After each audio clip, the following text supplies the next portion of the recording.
E agora, mais harmonizados com a leitura. E hoje teremos o trabalhador aqui da Casa Espírita, Leandro de Souza, e ele irá nos falar sobre a difícil recuperação do suicida. Que Jesus o abençoe. Boa tarde a todos. Possa Jesus estar presente sempre em todos os corações. Um tema bastante complexo, né? Quando a gente fala sobre suicida. Talvez o maior sofrimento que um espírito possa passar seja passar pela experiência do suicídio. Cada vez que a gente vê algo assim, quando vê as histórias que o mundo espiritual nos conta, a gente fica assim boquiaberto. Não somos só nós espíritas que acreditamos na gravidade dessa falta. Se a gente der uma olhada nos nossos irmãos de outras religiões, nossos irmãos católicos, por exemplo, não permitem o enterro de um suicida no cemitério católico. Da mesma forma, nossos irmãos judeus, os irmãos das seitas evangélicas também não o permitem, assim como várias outras seitas por aí, porque sabem da gravidade dessa falta, né? E hoje nós estamos aqui para falar não dos sofrimentos em si, que dos sofrimentos do suicida vocês já devem ter ouvido falar. Aliás, nós vamos abordar meio de passagem, não vai ser nosso foco principal. O nosso foco principal vai estar mais na recuperação do suicida, né? A gente está vindo para mostrar que mesmo aqueles que cometem o tipo de falta mais grave perante a lei divina, ainda assim tem jeito, ainda assim existe uma recuperação, ainda assim o Pai Celestial, na sua bondade infinita, os deixa passar. Ficamos assim, porque como é que fica essas famílias, né? Alguém que já tem aquela tristeza de ter alguém que cometeu esse ato na família, né? Algum amigo, algum parente, como é que fica, né? E olha que aqui em Balneário Camboriú os índices são altos, né?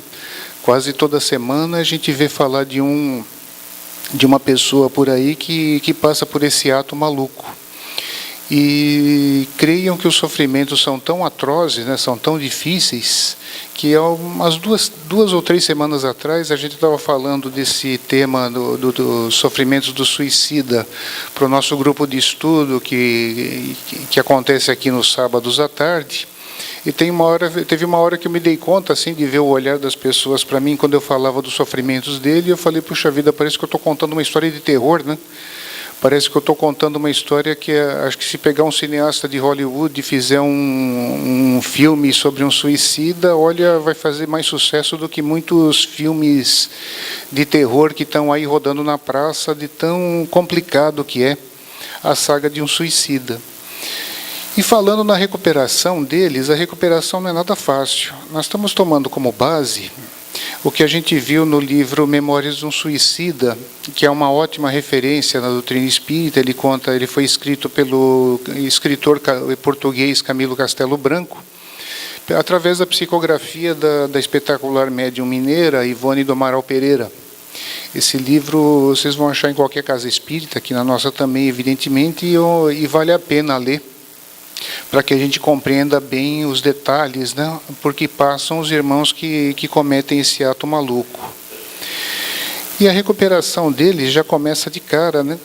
Nós tentamos traçar aqui uma linha do tempo, né, que ela começa aqui do 0 do lado esquerdo e vai até o 110. Essa escala aqui está em anos. E vocês já vão entender o que significa cada etapa, né, por onde passou ali a recuperação do nosso irmão Camilo Castelo Branco.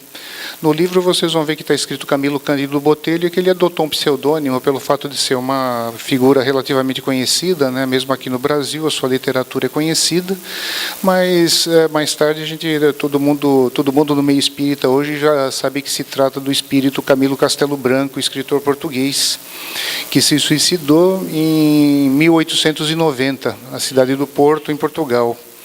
Então, o que eu marquei como 0 aí na tela, né, no canto esquerdo do vídeo que vocês estão observando, é o instante 0, vamos dizer assim, o instante que ele se suicidou. Vamos entender, então, o que são esses 110 anos que a gente retratou. Evidentemente, trata-se de valores aproximados, né, que no livro ele não é muito exato, a gente tentou extrair algumas coisas, algumas dicas que ele dá em relação ao tempo, e tentamos colocar isso numa escala para que se tenha uma ideia do que nós estamos falando. O instante zero é o instante da passagem, né? Aquela triste passagem onde, motivado por uma cegueira, ele ficou cego em torno de 40 anos e já levava uma vida um pouco difícil financeiramente, mesmo ele tendo alguns livros que já estavam vendendo bastante. Segundo ele narra no livro, a vida dele não era das melhores financeiramente, sempre correndo atrás de dinheiro, sempre enfrentando ali problemas financeiros. E quando veio a cegueira para ele foi o golpe terrível, né? Além de não ter, da falta do problema financeiro, ainda a cegueira, ele achou que ele não conseguiria suportar mais aquilo e acabou em 1890, se deu um tiro na cabeça e foi por aí, e ali começa os seus terríveis sofrimentos. Continuando na linha do tempo, né, vocês estão notando que o próximo instante que eu marquei alguma coisa foi o instante 13, né, fatos que ocorreram 13 anos depois. O que ocorreu nesse meio, né? Vamos dar uma olhada ali, porque logo que ele se suicida, a primeira decepção de um suicida já começa logo no instante que ele comete o ato, né, que ele percebe que não morreu. E não sabe direito o que está acontecendo, porque ele esperava fugir de um problema, né? Quem comete um ato maluco desse é porque esperava que fosse fugir de um problema, no caso dele a cegueira e os problemas financeiros como pano de fundo ou como coisa secundária. E ele se vê vivo, sem entender o que estava acontecendo, e não conseguia sair de onde ele estava. Um torpor tomava conta do corpo dele, ele ficou deitado durante muito tempo, que ele não sabe dizer quanto tempo. Até o momento que ele se liberta e vê que ele estava preso ao que havia sido o corpo dele. É muito comum que os suicidas fiquem presos ao seu próprio corpo, porque morrer é uma coisa, desencarnar é outra diferente. O espírito, quando ele chega ao final da sua vida naturalmente, vamos dizer assim, aquela energia vital que ele recebeu no começo da sua vida, que todos nós, quando a gente chega aqui na Terra, a gente já sabe, ou pelo menos os nossos mentores sabem, quanto tempo que está programado para a nossa vida sobre a Terra. Então, a primeira encrenca do suicida, além do problema psicológico, de ver se repetir na sua mente aquela cena do ato maluco que ele fez, que naquele instante já é irreversível, ele ainda passa por um outro problema que não consegue se desvencilhar do corpo físico, porque ele ainda está com aquela energia toda que ele recebeu para viver um certo número de anos. Então, a gente já sabe aqui na Terra, por exemplo, tem pessoas que vêm para viver 60 anos, outros vêm para viver 80, outros 90, outros 100. Hoje em dia já tem aparecido bastante gente que está vivendo 115 anos, né? 110 anos. Já está ficando relativamente comum. Então, quando a gente encarna, a gente recebe energia vital para esse tanto que a gente tinha programado de acordo com a nossa programação reencarnacionista. Então, o primeiro problema do suicida, o primeiro fato para a sua recuperação, ele conseguir se desvencilhar dessas energias para se desvencilhar do corpo físico. E por aí ele passa, ele não conseguia nem ao menos se levantar. Ele ficava ali preso ao corpo físico e assim ele ficou por um período que ele não sabe precisar bem quanto tempo, mas deve ter sido anos. Olhando um pouquinho o que aconteceu ali, depois que ele consegue se desvencilhar do corpo físico, ele vai para um lugar, ou é levado para um lugar que eles chamam de Vale dos Suicidas. A primeira vez que a gente lê, a gente fica intrigado, né? Por que ele vai para o tal do Vale dos Suicidas? Porque ele, segundo a narrativa dele, ele conseguiu se desvencilhar do corpo, foi até na casa onde ele morava, observou, viu até recorte de jornal que noticiava o suicídio dele, e coisa desse tipo. E quando ele sai para a rua, ele escuta ali uma gritaria, uma balbúrdia, e de repente ele vê que tinha uma espécie de soldados marchando, soldados ali tipo lanceiros, vestidos com roupas indianas, né? E vinham formando um cordão com várias pessoas envolvidas naquele meio, né? Daquele cordão humano, né? Formado pelos lanceiros, e ele acaba sendo envolvido também naquele cordão. E no meio daqueles gritos, daquele sofrimento todo, eles são levados para um vale, que ele se refere no livro todo como Vale Sinistro. E quando os soldados chegam lá, eles deixam os espíritos ali envolvidos naquele meio e voltam por onde eles entraram. E o negócio parecia um labirinto, que eles não conseguiam mais sair dali. Ainda aí, a gente fica pensando, nossa, meu Deus, o que eles vão parar lá, né? O que a misericórdia divina faz que se esqueceu deles lá? Ainda assim, a gente vai ver que é um ato da misericórdia divina, porque um suicida fica muito vulnerável. Ele fica num estado tão deplorável de semidemência, né, ou demência completa, ou em alguns casos, que é muito fácil para entidades das trevas, espíritos renitentes do mal, se aproveitarem dele e vampirizarem as suas energias e levá-los presos, escravizá-los de alguma forma no mundo espiritual, onde eles passariam por sofrimentos até piores. Então, por esses motivos é que esses lanceiros do mundo espiritual, que mais tarde ele descobre quem eram, né, os fazem convergir para o Vale dos Suicidas, que lá pelo menos eles estão protegidos, vamos dizer assim, essa legião de pessoas do mundo espiritual que trata desses infelizes, os protege, né, os limites desse vale, não deixando entrar espíritos maldosos que queiram piorar ainda um pouquinho mais a situação deles. E lá ele ficou por um longo tempo também, que ele também não sabia precisar exatamente quanto tempo, né? E como é que é definido esse tempo, né? Esse tempo é justamente o tempo que ele precisa para se liberar das energias orgânicas, né? Da energia vital que nós nos referimos há pouco. E uma vez se liberando desse princípio vital, ele consegue, digamos assim, ser levado para algum lugar para ser socorrido. Por que essa liberação? O nosso corpo perispiritual, algumas vezes vocês podem já ter ouvido algum palestrante se referir aqui, que os espíritos têm diferentes graus evolutivos, e os diferentes graus evolutivos determinam o nosso perispírito mais pesado ou mais leve. Pessoas mais atreladas à matéria ficam com o perispírito mais pesado e não conseguem chegar a cidades mais elevadas. André Luiz se refere no livro Nosso Lar que a mãe dele vinha visitá-lo de uma cidade mais alta ainda que ele não podia alcançar, porque a mãe dele já era um ser mais evoluído e tinha lá o seu perispírito mais leve. Um suicida, pelo fato de ter muitas energias físicas, ele fica ainda bem mais pesado, o perispírito bem mais denso do que a grande maioria dos espíritos que desencarnam pelas vias normais. E aí eles ficam mais presos ainda à Terra.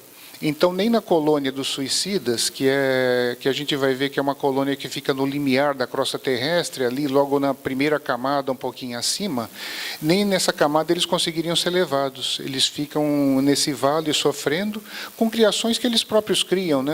Quando ele descreve o vale como algo terrível, com formas, pensamentos horríveis, com névoa, com fedor danado, não é que alguém criou isso especificamente para eles, é que o nosso pensamento é vida. À medida que nós conseguimos pensar, nós conseguimos externar os nossos pensamentos, e se um médium vidente começa a falar com a gente, vai ver o nosso pensamento. Exemplificando um pouquinho, significa que, por exemplo, se eu começasse a descrever para vocês como é que era a escola que eu estudei, eu ia falar do jeito que era a escola, a cor que era, o tamanho que era, a cor que era pintada as paredes e tudo mais, eu iria formando essa imagem imediatamente aqui do meu lado, e minha mente começa a alimentar essa imagem. Se tivesse um médium vidente entre vocês, vocês veriam a imagem do que eu estou tentando descrever. Isso é o que a gente chama de forma-pensamento. Imagina uma mente demente, né? Mandando pensamentos em desalinho o tempo todo, e um monte de suicida junto, ou seja, um monte de mentes em estado de demência. Então, lógico que eles não vão formar formas de pensamento muito bonitas, né? Vão deixar coisas incríveis, coisas terríveis ali, que por isso que quando a gente vê essa história, quando a gente lê, parece às vezes um filme de terror, ou às vezes até um pouquinho pior. Conversando com pessoas aqui, diziam que não conseguiam ler à noite, né? Preferiam ler durante o dia, porque à noite fica até difícil de dormir. Realmente, a primeira parte, o livro se divide em 3 partes, a primeira parte é meio complicada. Quando chega ao fim, que ele dissipa todas essas energias, nós estamos ali no ano 13, ou seja, 13 anos depois do suicídio dele. Até então ele não sabia direito o que estava acontecendo com ele. Imagina que antes disso o mundo espiritual não tinha como fazer nada. Não é que eles não quisessem ajudá-lo. Lógico que queriam. Mas como diz o Bezerra de Menezes, ninguém quebra a lei divina, ninguém transgride a lei divina sem a punição correspondente que é dada pela nossa própria consciência, mais ninguém. A nossa própria consciência que sofre terrivelmente com um ato desse e fica aí sofrendo para se liberar daquilo tudo, né? E realmente ali no ano 13 chega o socorro correspondente. Ele via já que várias vezes entravam no vale uma espécie de caravana, né, com lanceiros e algumas pessoas que ele supunha médicos, que vinham assim como uma espécie de alto-falante, que chegavam lá e chamavam as pessoas pelo nome e recolhiam. E nunca chegava a vez dele, né? Imagina que 13 anos é um tempo longo, ainda mais para quem está em sofrimento, né? Quando a gente está esperando o ônibus na chuva, sem guarda-chuva, se a gente fica 5 minutos esperando, já é terrível, né? Imaginem vocês 13 anos em sofrimento. Mas um dia chegou a vez dele, depois dele escutar tantas pessoas serem chamadas, chamaram o nome dele, ele entrou numa espécie de ônibus e foi lá levado para a colônia. Isso daí depois de 13 anos do seu suicídio. Aí a minha próxima marca ali nessa linha do tempo é o instante 16, ou seja, ele passou 3 anos nesse primeiro estágio. Logo que ele chega naquela legião, ele vai para um lugar que parecia mais um hospital. Mesmo tendo se liberado das energias físicas que o mantinham ainda sem condições de ser socorrido, ele ainda teve que ficar 3 anos nesse regime de internato. Isso tudo nós estamos falando do Camilo, que era um espírito, vamos dizer assim, menos rebelde lá no mundo espiritual, que estava já em condições de ser socorrido dessa forma. Tem espíritos que nem dessa forma conseguem ser socorridos, tá? Que é coisa um pouquinho mais complicada. Mas ele passou lá em tratamento, porque vira e mexe ainda lembrava do suicídio, escorria sangue da cabeça, porque ele deu um tiro no ouvido, sentia dores, vinha tristeza, se lembrava do mundo físico, o arrependimento vinha, cada vez que se arrependia vinha o sofrimento junto. Então imagina que a pessoa está num estado de desequilíbrio. Então ele precisou de 3 anos desse internamento para que ele conseguisse estar em condições de passar para a outra fase, né, para a última fase, que seria o aprendizado. Então aí já tinham se passado 16 anos. 16 anos de sofrimento. E notem vocês que ele estava programado para viver mais ou menos até os 60. Né? Ele achou que ia escapar do problema, e nota que 16 anos depois, aí que ele estava mais ou menos ali querendo compreender alguma coisa, em condições de começar ali o seu aprendizado para a sua recuperação. Interessante que mesmo ali no hospital, os mentores nunca escondem deles que eles tinham cometido uma falta gravíssima perante a lei divina, e ninguém falava para eles que a recuperação ia ser fácil. Todos eles falavam que a recuperação ia ser difícil, que eles só iam se recuperar quando eles passassem por uma reencarnação dura, com provas pesadas, repetissem a prova da qual eles tentaram fugir, só ali que eles iriam conseguir a sua recuperação completa para daí voltar à sua vida normal. Né? Então nunca falaram para eles que o negócio seria fácil. Por isso que nós estamos falando isso tudo, mesmo assim, mesmo a gente falando da recuperação, vocês estão vendo como é terrível, né? A gente não consegue falar só da recuperação. Não dá para a gente, digamos assim, dourar a pílula e dizer que o negócio é fácil, que é simples. Ainda que o espiritismo é mais consoladora das religiões, porque as outras não deixam nem enterrar no cemitério cristão, porque acham que a pessoa está irremediavelmente no inferno. Acho que é um pouquinho pior ainda, né? A doutrina espírita nos mostra que a recuperação é difícil, mas mesmo assim é possível, já que o Pai não abandona ninguém. Isso é importante que a gente saiba, né? Na verdade, me comoveu bastante uma vez que eu fui num evento representando a Casa Espírita, onde estava se falando sobre suicídio. E uma pessoa comentou comigo que veio aqui na Casa de Jesus há muitos anos atrás, 20 ou 30 anos atrás, para ser atendida porque tinha um parente bem próximo, um irmão, se não me falha a memória, que havia se suicidado. E o atendente que atendeu, ou a atendente, não sei, com toda boa vontade, com toda propriedade, falou de todos esses sofrimentos. Isso daí é importantíssimo para que a gente evite o suicídio, né? Que a gente saiba de tudo isso, para que a gente evite tanto essas ideias quando elas aparecem em nós mesmos, como a gente evite também nas pessoas que estão à nossa volta. Mas depois que cometeu, não tem mais muito o que se fazer em termos materiais, né? Então, vamos dizer assim, não era isso que ela precisava ouvir naquele momento, mas sim aquilo que ela precisava saber, que o seu parente, o seu amigo não estava irremediavelmente perdido. É isso que nós estamos tentando demonstrar, mas mesmo demonstrando essa parte consoladora, ainda assim é meio difícil de dourar a pílula, né? A gente não consegue fazer disso uma história bonita, porque na verdade não é, né? Ela sempre, o suicida vai passar por uma recuperação complicadíssima, né?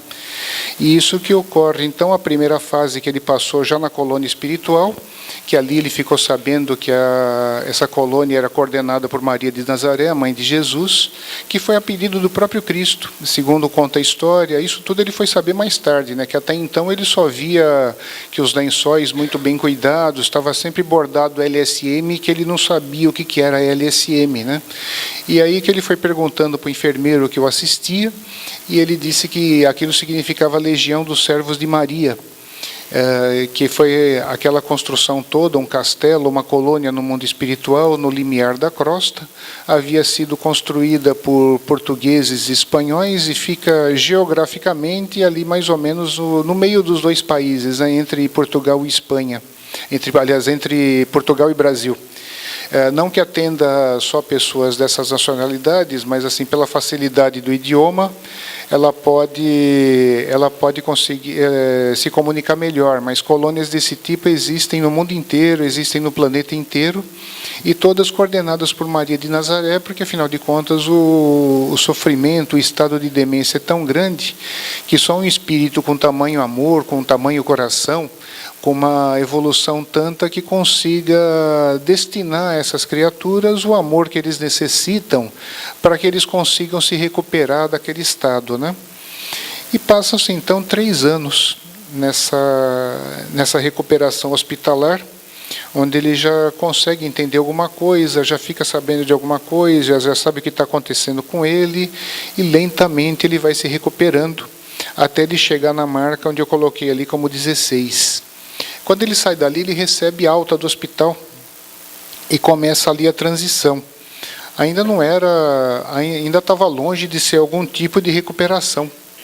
Ainda estava longe de ser algo que ele pudesse já dizer como recuperado. Aí que ele iria começar o aprendizado para que ele não caísse mais.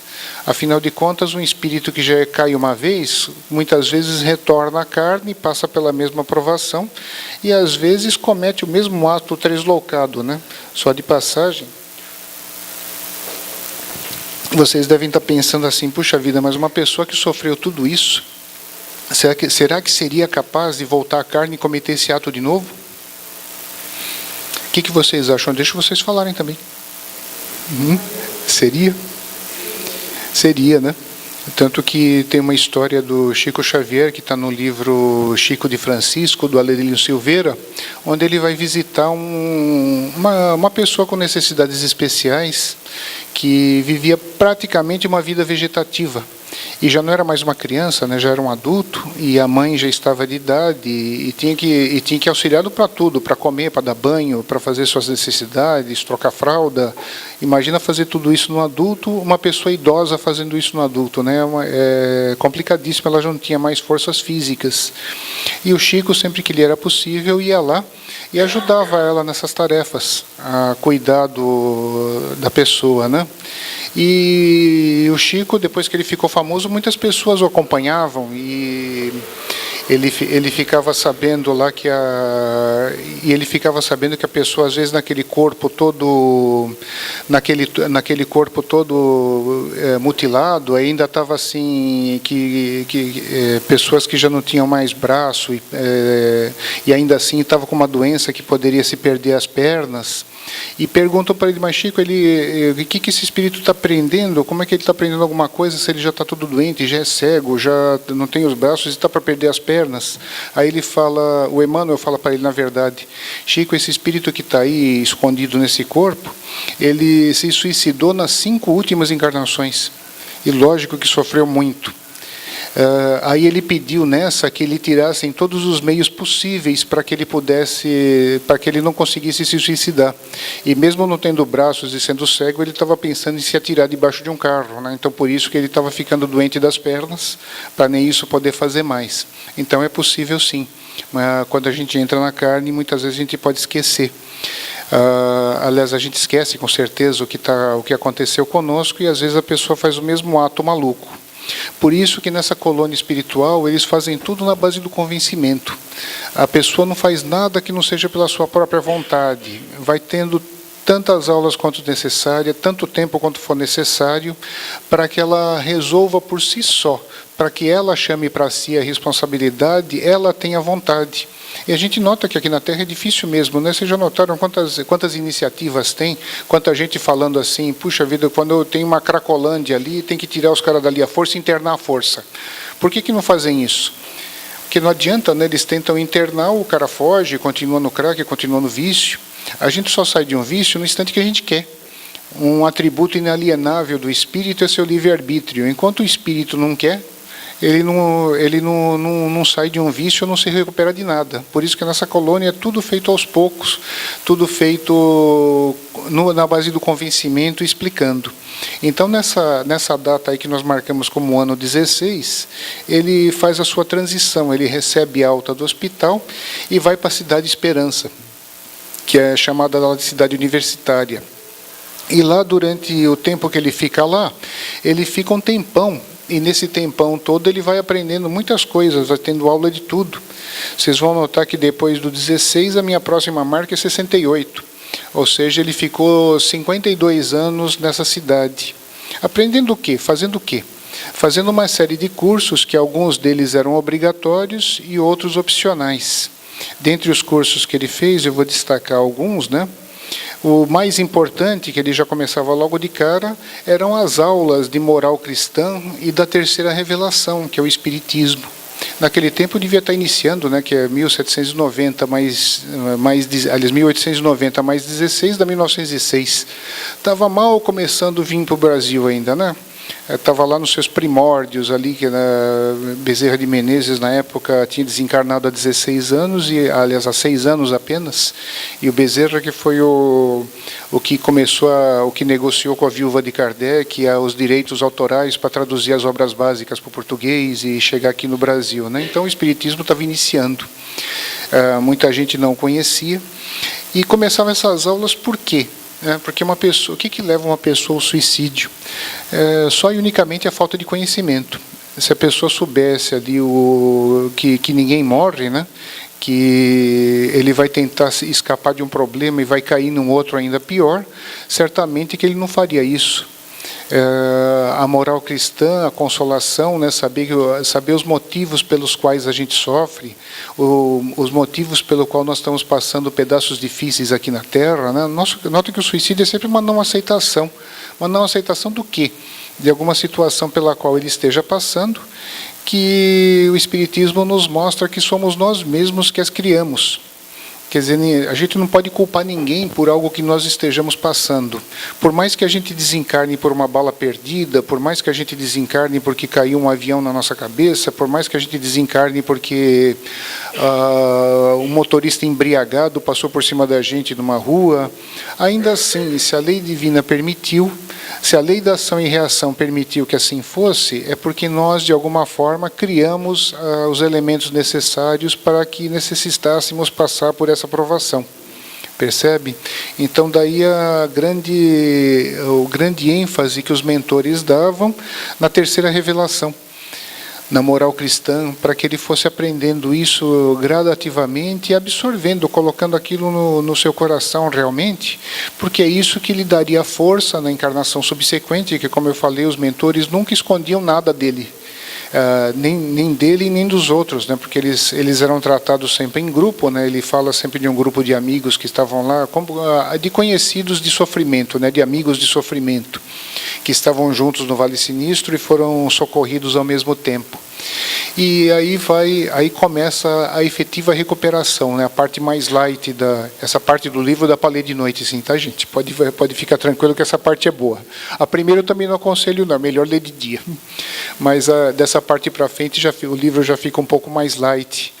E começa a gente ver que ele está em recuperação mesmo, que ele já está compreendendo, já está até ajudando os outros, executando tarefas, trabalhando um pouquinho, e ao mesmo tempo que ele vai aprendendo a moral, a terceira revelação, para que o fortalecesse no instante que ele tomasse a decisão.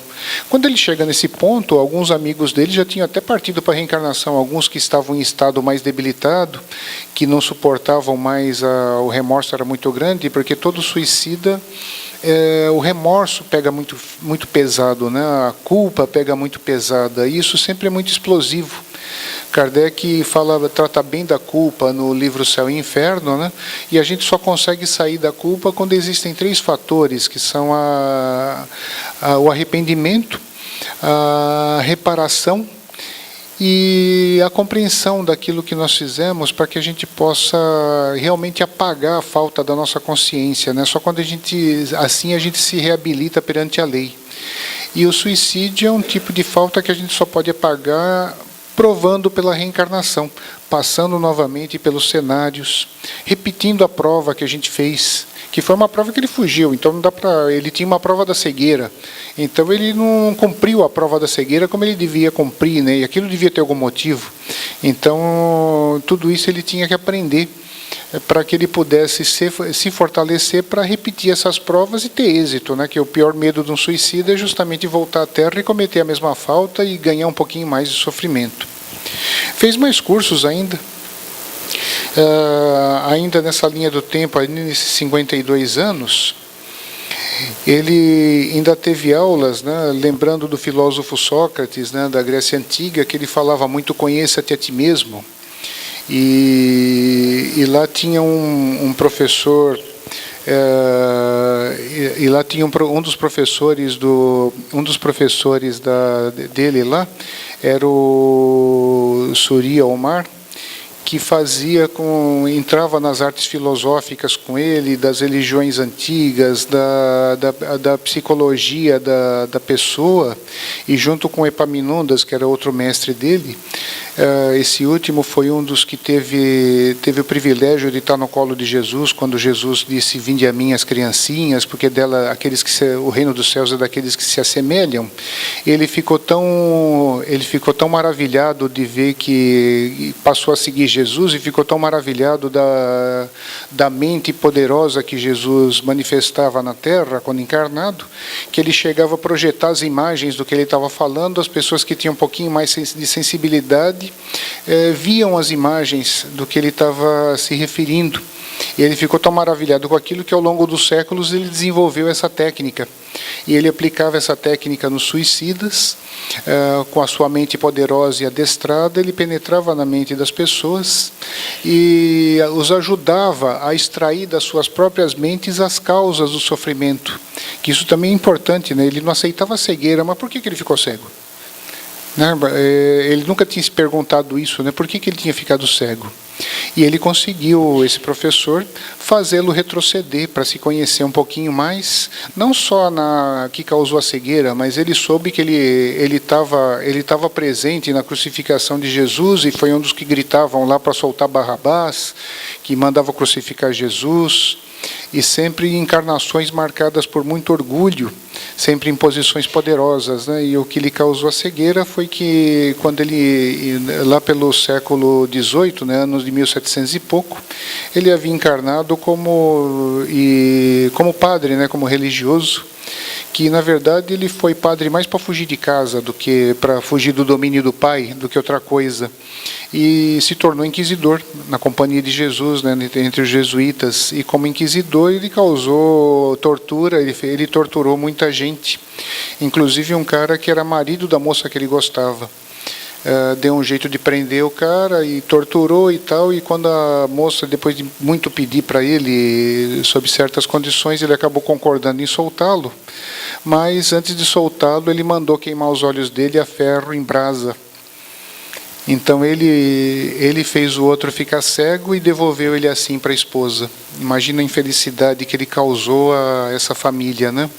E isso, lógico, ficou marcado na sua consciência. E isso que lhe causou a cegueira, não foi ninguém mais. Não foi a sua própria consciência que, querendo resgatar esse crime que ele havia feito contra outra pessoa, lhe causou a cegueira aos 40 anos. Então isso tudo ele aprendeu nessas aulas do Conheça-te a Ti Mesmo. E ficou sabendo de tudo isso, e para ele foi um choque terrível, precisou ficar em tratamento depois no hospital, quando ele viu a besteira toda que ele tinha feito, mas compreendeu pelo que ele estava passando por aquela prova tão difícil para ele, né, que ele achava tão difícil na época que ele não aceitou. E só assim que ele iria conseguir resgatar sua falta perante a lei. E continua nesses anos todos. Depois, um tempo para frente, né, ele começou mais enrolado do que outra coisa, né, porque assim, todos os amigos dele já haviam reencarnado e ele estava fazendo tudo quanto era curso opcional. Entre os cursos opcionais que ele fez, eu marquei aqui um bastante importante. Ele fez Esperanto no mundo espiritual. Também era um curso opcional que os mentores recomendavam pelo fato de ser uma língua que vai ser falada bastante no futuro, né, que ela foi projetada exatamente para isso, e que existia ali uma espécie de embaixada da Universidade de Esperanto do mundo espiritual, existia uma espécie de embaixada ou de um prédio à parte na colônia onde ele estava. E lá ele cursou Esperanto para que já viesse com as bases da língua no cérebro, e no momento, no cérebro perispiritual, é claro, para que durante a vida física, no momento adequado, ele iria se encontrar com o idioma e ser ali também um dos que auxiliam isso tudo vir para frente.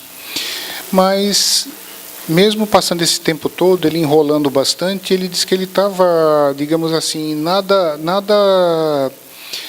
o incomodava assim na sua vida na colônia. Ele estava bem, conseguia fazer seu trabalho, ajudava as pessoas, conseguia fazer até algumas peregrinações na Terra de vez em quando, participar, levar consolação a pessoas que, até os amigos dele que já haviam reencarnado, fazer visitas. Ele estava conseguindo fazer tudo isso, mas faltava algo. Ele ainda ficava ali com o coração opresso e coisas desse tipo, que ele não conseguia atingir uma felicidade plena. Os mentores já o haviam aconselhado, né? Já tinham falado para ele: olha, não tem outro jeito, você precisa reencarnar. Só na matéria você vai conseguir se recuperar por completo, né? Só na matéria você vai conseguir chegar lá. E finalmente, né, depois de como ele mesmo fala, né, de procrastinar por 52 anos, né, ali na marca que eu coloquei 68, ele finalmente toma a decisão de reencarnar. Mas uma reencarnação não é assim da noite para o dia que a gente consegue fazer, né? Tem que ter um planejamento e tudo mais.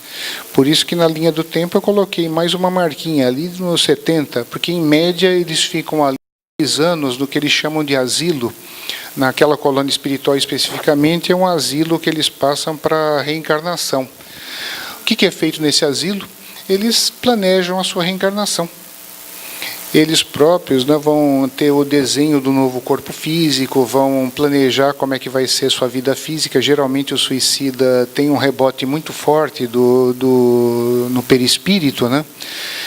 Vamos dizer assim, quando uma pessoa desencarna, mesmo que o corpo dele seja todo despedaçado, vamos supor que uma pessoa desencarna num acidente de avião, mas não tem a consciência culpada porque não foi ele que se matou e sim foi um acidente, o perispírito dele vai ficar bom, ele vai chegar, se ele for uma pessoa mais ou menos espiritualizada, ele vai passar por um trauma ali na desencarnação, vai ficar algum tempo inconsciente, talvez, né, na chamada crise da morte, na perturbação da morte, mas vai se recuperar.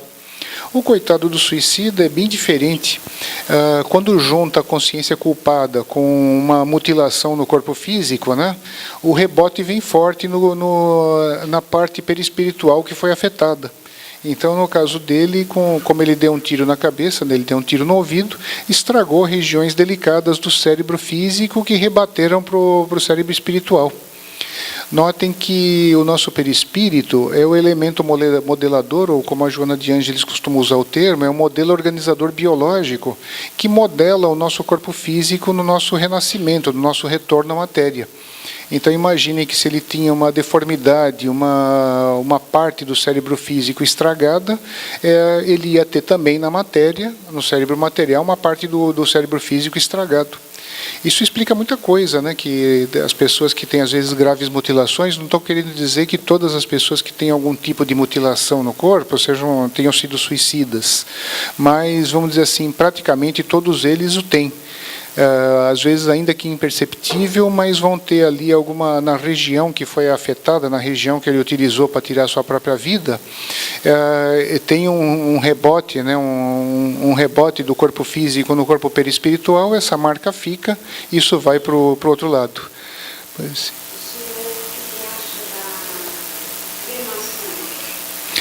Cremação. A cremação, ela sempre tem que ser, vamos dizer assim, não é bem o nosso tema de hoje, mas vamos dizer assim, sempre o Emmanuel, ele recomenda que se espere um pouquinho mais, por isso que toda cremação é esperada no mínimo 72 horas para que se processe.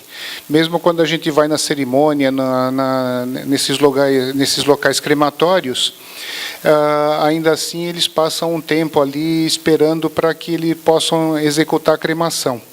No caso de um suicida, certamente ele pode sentir.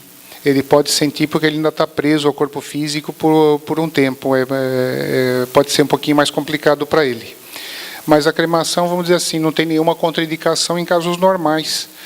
Uma vez que com 72 horas o espírito já deve estar em estado de inconsciência e que não deve mais sentir. Por isso que é recomendado que passe um pouquinho mais, que geralmente é o tempo para se desvencilhar do corpo e o espírito não está mais consciente a ponto de sentir.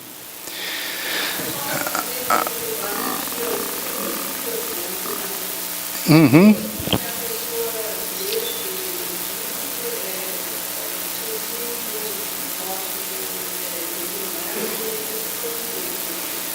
Bom, eu não sabia desse trâmite jurídico, mas já é um grande passo.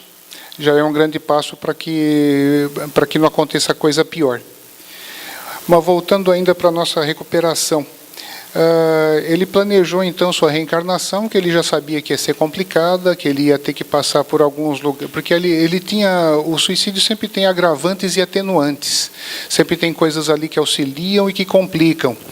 E no caso dele, como ele tinha um orgulho muito forte, ele desprezou muito, em determinadas encarnações, ele desprezou muito o Instituto da Família, e abusou muito do poder financeiro, juntando todos esses fatores com o suicídio, ele ia ter que continuar tendo uma encarnação no local extremamente pobre, e planejando para que ele pudesse passar pelas provas, né, para tratar tudo aquilo que ocasionou a sua queda. Finalmente, depois desses 2 anos, ali onde eu estou colocando ali onde eu fiz a marca como 70, ele finalmente chega à matéria. Volta ainda em Portugal, ele volta à matéria para passar por aquela encarnação. Conforme nós falamos, não ia ser algo muito fácil. Ele vai ali para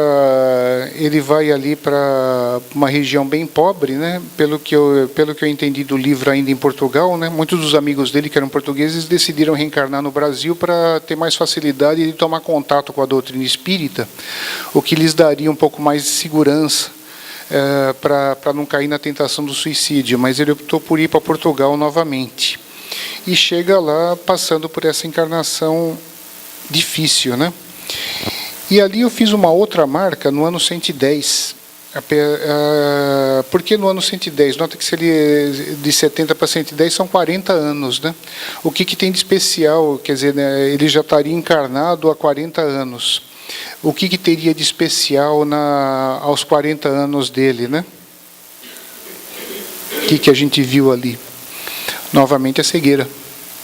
Então aquilo que ele achou que ele ia escapar em 1790, ele simplesmente postergou, um pouquinho piorado. Ele ia ter que passar de novo pela prova da cegueira, porque afinal de contas ele não passou, ele fugiu.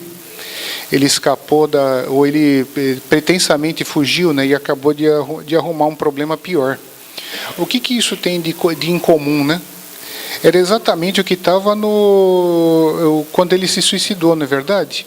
Se a gente olhar isso aqui um pouquinho mais de longe, olhar a marca do tempo um pouquinho mais de longe, nós vamos perceber que o ano 0 e o ano 110, eles estão com o mesmo problema, né? O ano 110, ele passa pela cegueira, é o ponto de partida agravado.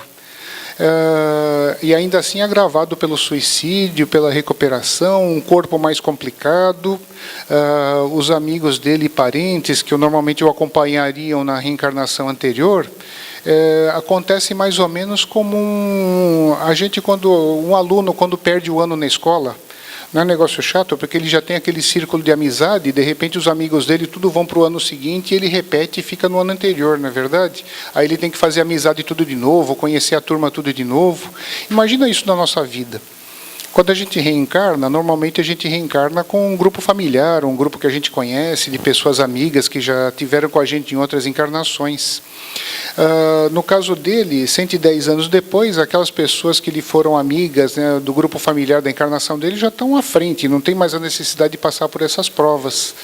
É verdade que sempre alguém, alguma alma bondosa, né, alguém mais legal, às vezes pede até para encarnar junto ou para ajudar aquele, para dar mão para ele avançar um pouquinho mais. Mas notem que não é da lei que isso ocorra. Ninguém é obrigado a auxiliar na recuperação do suicida. Ninguém é obrigado a segui-lo. Então as pessoas só fazem isso por vontade própria. Uma das grandes dificuldades que eles passam no Instituto é justamente conseguir espíritos que concordem em receber essas criaturas como filhos ou filhas para auxiliá-lo na sua recuperação. Mais complicado ainda. Então a gente vê que eles se recuperam. É complicado, mas eles se recuperam. E nota que no caso dele, 110 anos é como se ele tivesse parado no tempo. E ainda que ele é um espírito relativamente rápido nesse quesito, né? Porque ele não foi muito rebelde, ele aceitou tudo que o Instituto lhe pediu, cumpriu todos os passos, então ele foi relativamente rápido para ser 110 anos. Porque se a gente olhar isso um pouquinho melhor, a gente vai ver que tem agravantes. Quando o espírito chega no mundo espiritual pela via do suicídio, ele tem vários caminhos. Tem alguns que faltam tanto tempo, às vezes eles se suicidam tão novos, né, que às vezes, digamos, o Camilo ele estava preparado para viver 60 e se matou aos 40, então ele tinha 20 anos só pela frente. Tem gente que é o contrário, às vezes se mata com 20 e estava preparado para viver 80. Faltavam 60 anos para ele desencarnar. Então a quantidade de energia vital que ele precisa dispersar é terrível, né? É complicadíssimo, leva muito tempo. E às vezes eles são obrigados a reencarnar em corpos totalmente mutilados. Ele cita alguns exemplos durante o livro, né, onde eles tinham dificuldade de conseguir pessoas que os recebessem, que já sabiam. Imagina você receber como filho ou filha uma pessoa que você já sabe que vai vir totalmente mutilada, faltando pedaço ou com um corpo totalmente estranho. Tanto que no Centro Espírita Nosso Lar em São Paulo, Casas André Luiz, eles têm 1.800 crianças que eles cuidam lá. Dessas 1.800, mais ou menos metade são nessas condições, que muitas vezes chegam e os pais abandonam por aí, e lá tem e aquele grupo cuida com doações, e não só doações, como também algum auxílio governamental, cuidam dessas crianças todas, ou muitos adultos já, por essa tremenda dificuldade. Ainda assim, muitas vezes a gente vê, nossa, mas que coisa mais horrível da lei divina, né? Porque faz a pessoa encarnar num corpo assim tão mutilado. Imagina que uma pessoa que se mata aos 20 e tinha que viver até os 80, ele vai levar 40, 50, 60 anos dispersando essas energias. Ele passando por uma encarnação num corpo desse, ele pode dispersar em 5 ou 10.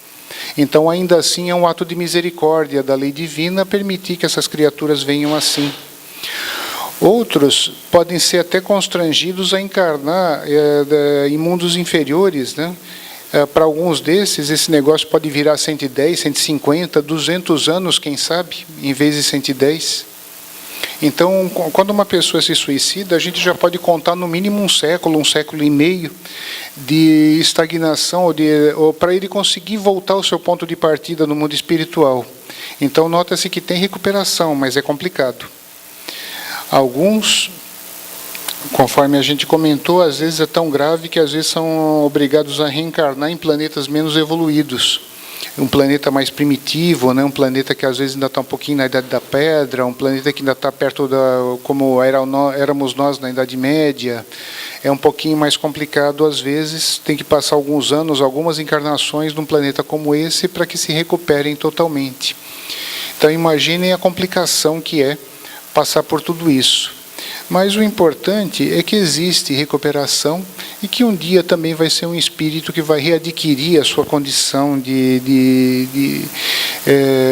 vai se reabilitar perante a lei e vai conseguir seguir o seu caminho, ainda que difícil, ainda que complicado, ainda assim é melhor do que se pensa em outras, ao contrário do que se pensa em outras seitas, o espírito tem recuperação sim. É difícil, mas tem. E certamente existem meios mais fáceis e mais seguros para que se possa chegar nessa condição, né? Por isso que a gente nunca pode esquecer que a recuperação do suicida, o ideal mesmo era evitar, né? O ideal mesmo, sabendo dessas informações, nós que somos espíritas, né? A gente deve sempre ser um combatente, usando todos os meios à nossa disposição, para evitar os suicídios em quem quer que seja, um parente, amigo, inimigo, por menos que a gente goste da pessoa, ainda assim vale a pena a gente evitar um negócio desse, que a gente viu que se recupera assim, mas não é nada fácil. O mais seguro mesmo é evitar. Mas se já aconteceu, o que a gente pode fazer é pedir para o Mestre Divino e para aquela que lhe foi mãe na Terra, que são espíritos capazes de transmitir todo esse amor que essas criaturas precisam para a sua recuperação. E nós podemos ajudar bastante através da prece. Em todo esse sofrimento do Camilo, ele sempre falava que tinha horas que ele sentia um refrigério, tinha horas que ele se sentia bem, que parecia que toda aquela violência, né, do suicídio se amenizava, né? E mais tarde ele veio saber, nenhuma prece nossa fica sem resposta ou fica escondida, né? Mesmo que a pessoa na hora não tenha condições de saber, ele viu no vídeo de mais tarde todas as preces que fizeram por ele. E ele via que realmente as horas que ele sentia alívio eram as horas da prece. As horas que alguém fazia uma prece sincera por ele. E é o que nós podemos fazer aqui da Terra. Enviar nossas vibrações de todo o coração para que essas criaturas possam ter seus sofrimentos amenizados e que no momento adequado possam ser socorridos e mais do que isso, que rapidamente consigam se recuperar, para que aproveitem ainda mais essa dádiva divina, né, que permite ainda assim a recuperação mesmo ante uma falta tão grave, e que possa, o mais cedo possível, né, dentro do que permite a lei divina, voltar ao convívio dos seus e continuar a sua jornada evolutiva para o destino que está programado para todos nós, já que Jesus afirmou que das ovelhas que o Pai lhe confiou, nenhuma se perderia. Isso é verdade, nenhum de nós vai se perder. Mais cedo ou mais tarde nós vamos chegar no ponto de sermos espíritos perfeitos. E se Deus quiser, um dia nós vamos estar nos vendo de novo no mundo espiritual, daqui a alguns milhares, milhões de anos, quem sabe, discutindo qual vai ser o próximo planeta que nós vamos cuidar, porque um dia todos nós também vamos chegar à esfera crística, independente do que sejamos hoje. A diferença é que aqueles que compreendem melhor vão chegar mais rápido. Aqueles que demoram um pouquinho mais a compreender, certamente vão passar por problemas sérios, né? No caso dos suicidas, a gente já vê que eles perdem um século ou dois, às vezes até mais, pelo fato de terem cometido esse ato maluco, mas ainda assim a misericórdia divina lhes permite chegar a esse ponto. Muito obrigado pela atenção de todos, tenham todos um ótimo final de semana e muita paz. Nós é que queremos agradecer ao Leandro pela explanação, pelo consolo que nos deu em sabermos que todos os suicidas estão sendo amparados pela Mãe de Jesus.